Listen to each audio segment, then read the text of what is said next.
o que está acontecendo com as igrejas das últimas gerações? No que os últimos cristãos estão se transformando? Onde estão os cristãos verdadeiros? Onde estão ou foram parar os que são uma nova criatura, que nasceram de novo, que são regenerados pelo poder do Espírito Santo? Aqueles que buscam a santidade e buscam se parecer a cada dia mais com o Senhor. Como aprendemos da primeira carta do apóstolo João, capítulo 2, versículo 6, quando nos diz que aquele que está nele deve andar como ele andou, ter uma trajetória de vida semelhante ao Senhor. Onde estão aqueles que buscam a presença, a justiça e a comunhão com o Altíssimo Deus? Onde? Onde estão ou vivem aqueles que têm uma vida de oração constante e perseverante, como nos manda o Senhor? Como aprendemos no Evangelho de Lucas, capítulo 18, do 1 ao 8, ou no Evangelho de Lucas, capítulo 11, do 5 ao 13, e principalmente com o ministério do Senhor, de profunda oração, a prioridade do Senhor, a prioridade de Jesus, quando no seu ministério na terra foi oração. Ele deixava tudo para estar e passar tempos e mais tempos com o Pai. E aqueles que são guiados pelo Espírito Santo, onde estão? Como nos manda a carta aos Romanos, capítulo 8, versículo 14.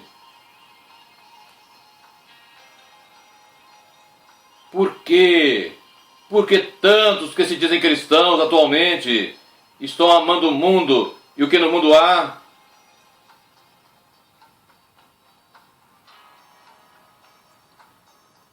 Por quê? Porque tantos estão se desviando do caminho da verdade de Deus e estão entrando pelo caminho falso da hipocrisia e da mentira, se esquecendo do ensino do Senhor sobre os dois caminhos do Evangelho de Mateus, capítulo 7, versículos 13 e 14.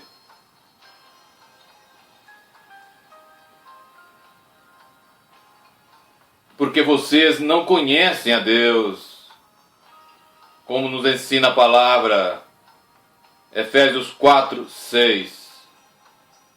Vocês não temem a Deus, Romanos 3, 18. Vocês não conhecem a Deus e não temem a Deus, e dizem que o adoram, mas na realidade vocês não o adoram, e muito menos o amam.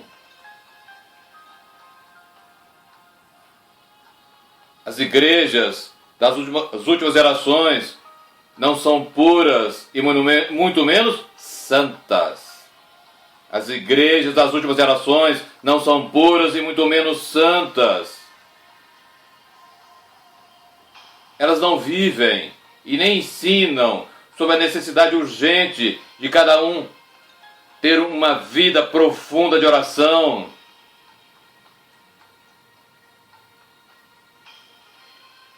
E assim como o ministério de Jesus foi ter uma vida de oração constante, como já disse, perseverante, sem nunca desfalecer, sem nunca desanimar, oração movida pelo Espírito de Deus. Onde estão os verdadeiros cristãos? Hoje, os púlpitos das igrejas estão secos, pois perderam a intimidade com o Espírito do Senhor.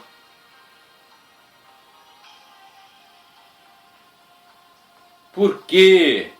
Respondam. Porque vocês caminham pela estrada sem volta do engano, da facilidade carnal e que só tem um destino eterno e certo,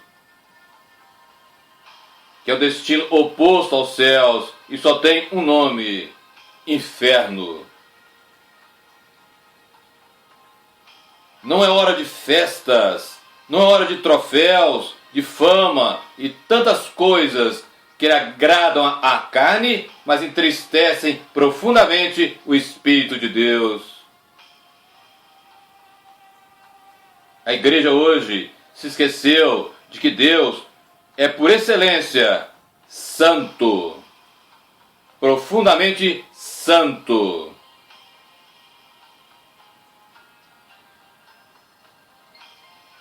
E Ele, o verdadeiro Deus das Sagradas Escrituras, não tolera em hipótese alguma o pecado. E a característica maior do Espírito de Deus, que representa o senhorio de Cristo nas igrejas, é a santidade. E só em Deus há a majestade suprema e a santidade perfeita. Só em Deus há a majestade suprema e a santidade perfeita. E você, meu irmão ou irmã, é chamado a ser, mais do que qualquer coisa, santo. E ser santo como Ele é e sempre será. Como Ele nos revela nas Sagradas Escrituras, tanto no Antigo Testamento, em Levítico, como no Novo Testamento, na primeira carta de Pedro, capítulo 1, versículos 15 e 16. Sede santos como eu sou santo.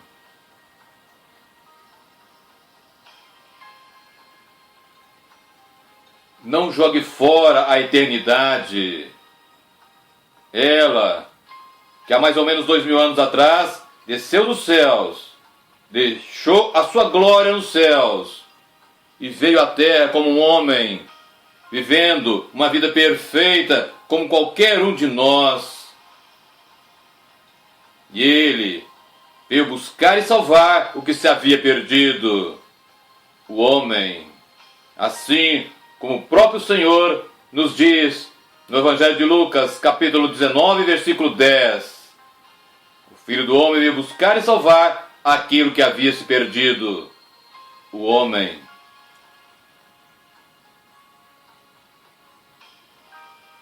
Jesus, que como homem viveu uma vida perfeita e santa, e em seu ministério na terra ofereceu ao homem a reconciliação com Deus.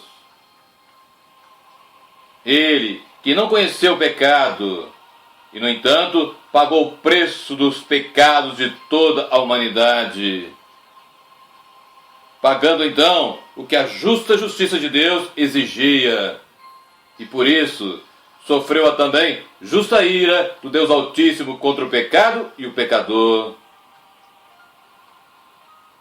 Deus, Ele mesmo, pagou a si mesmo o que toda a humanidade lhe devia, por praticar o pecado continuamente e amá-lo.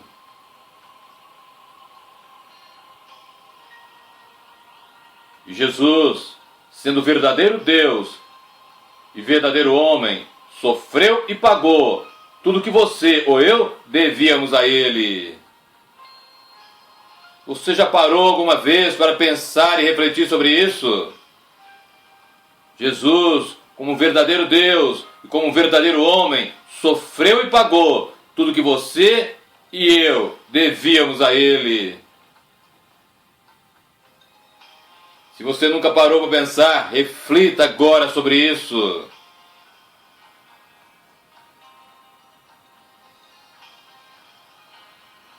E o preço que nenhum de nós conseguiria pagar, mesmo vivendo uma eternidade no inferno, devido à tremenda malignidade do pecado, Jesus o fez em nosso lugar, em um único sacrifício perfeito, como Cordeiro perfeito de Deus. Como João Batista, por 2 vezes, No Evangelho de João, capítulo 1, ele diz: eis o Cordeiro de Deus que tira o pecado do mundo.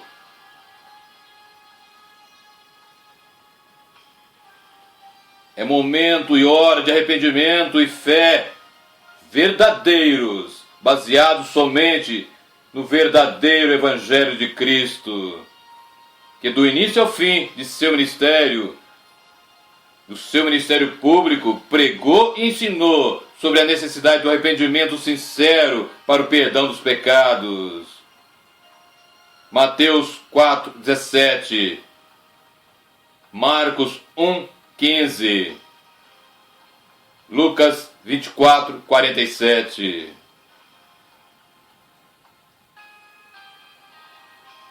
Isto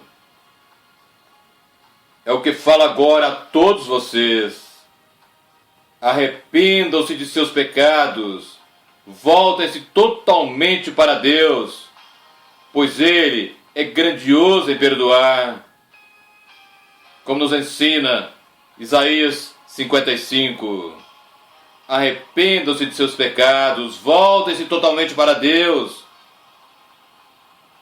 Deixe o mundo e seus prazeres. Clame a Deus e refaça o quanto antes o seu compromisso com Ele. Pois Ele quer recebê-lo novamente como um filho seu. Mas é necessário que haja um sincero e profundo arrependimento de seus pecados, para que você possa realmente alcançar a misericórdia antes que seja tarde. Conforme nós podemos ler na carta aos Hebreus, capítulo 4, versículo 16. Então, comece a crescer todos os dias em arrependimento, a crescer todos os dias na verdadeira fé que salva e na santificação, pois sem a qual ninguém verá o Senhor, ou seja, irá para o céu, conforme nos ensina Hebreus 12:14. E eu repito agora para todos vocês a exortação que nos faz a primeira carta de João, capítulo 2, do 15 ao 17. Grave no seu coração: não ameis o mundo, nem o que no mundo há. Se alguém ama o mundo, o amor do Pai não está nele. Porque tudo que há no mundo, a concupiscência da carne, a concupiscência dos olhos e a soberba da vida, não é do Pai, mas do mundo. E o mundo passa, e a sua concupiscência também, mas aquele que faz a vontade de Deus permanece para sempre. O momento agora é de arrependimento de pecados, de mudança de vida, de entrega incondicional àquele que é o Senhor de tudo e de todos, Jesus Cristo. Volte-se para Ele, eu repito, todos os dias, vivendo a cada dia mais na presença dEle, mediante o Espírito Santo.